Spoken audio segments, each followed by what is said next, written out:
did you just do and why? Doo-ga-doo-ah. Hi folks, I'm Voba. I'm a singer and a vocal trainer, and this is my channel about anatomical vocal training. Today I want to talk about how to decrescendo through making the throat wider. Now, there are several ways to decrescendo. Decrescendo means becoming more quiet. Like when you're loud, you become more quiet. Like crescendo means going from quiet to louder, and decrescendo is the opposite, going from loud to more quiet.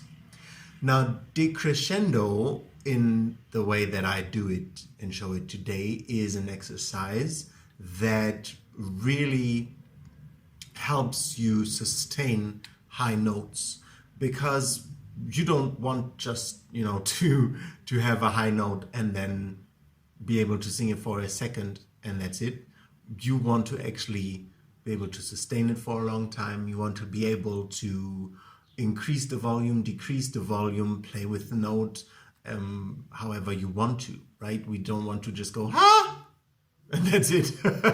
We want to make it quiet, make it loud, change the shape of the note, make it more sharp, make it rounder, whatever. So, going specifically from loud to quiet by putting the neck wider is very helpful to train the muscles that hold your pitch, basically. Now, if you don't understand how to make your neck wider, I made this video for it, so you can check it out and learn how to broaden your neck. Basically, what I do is I start with the loud note, a very loud note, and then I try to leave the intensity of the note, not as you heard in the beginning. I decreased the intensity of the note as well there, but I try to keep the intensity and then just broaden the neck. This is how it sounds like. Let me take, that note.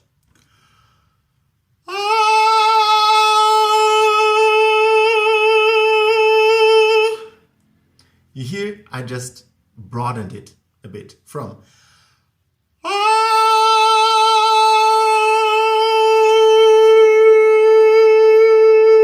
Now it's very hard to keep the intensity, but I don't go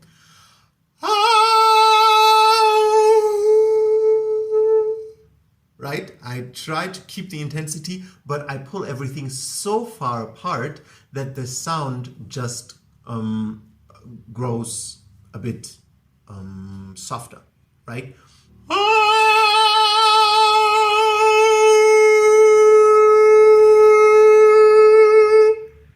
Now, you also see that my thyroid cartilage goes down because, I didn't stop myself from having it go down, simply because it's easier for me, personally, to make everything wide when my thyroid cartilage comes down. But it's really just about holding the note on the same frequency, don't go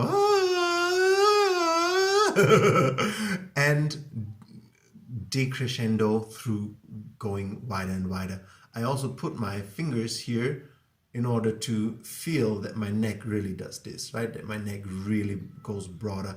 The neck helps a lot in putting the thyroid cartilage wider.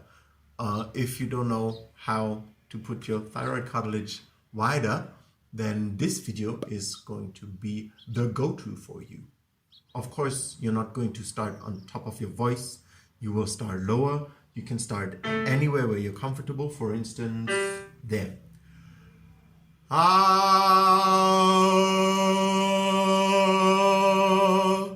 You see, the effect wasn't as big as up there for my voice.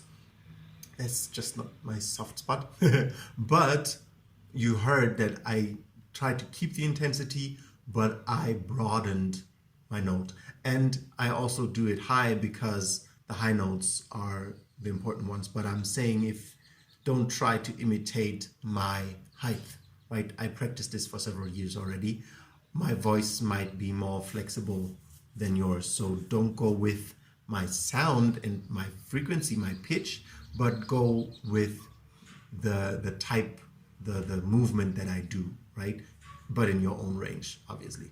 So basically what I do is I start sharp and then I pull everything so wide that the vocal cords can't meet so well anymore, and that's what reduces the volume. They can't clap hard against each other anymore, but they don't really meet anymore because everything is just so wide, and that's what reduces the volume. So I don't decrease the intensity of the vocal cords themselves or of the sharpness. I try to just keep everything as it is, which is very difficult, and just pull the thyroid wide, the neck wide as much as I can, so that the vocal cords are just pulled passively away from each other because the material around them pulls to the sides.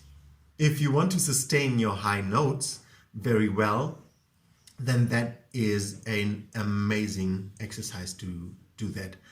Obviously, you have to, this is like my 50-something video in the whole thing. I explain everything from stardust till here. You don't just wake up and have that. You have to work towards having the motor skills to actually be able to do this, right?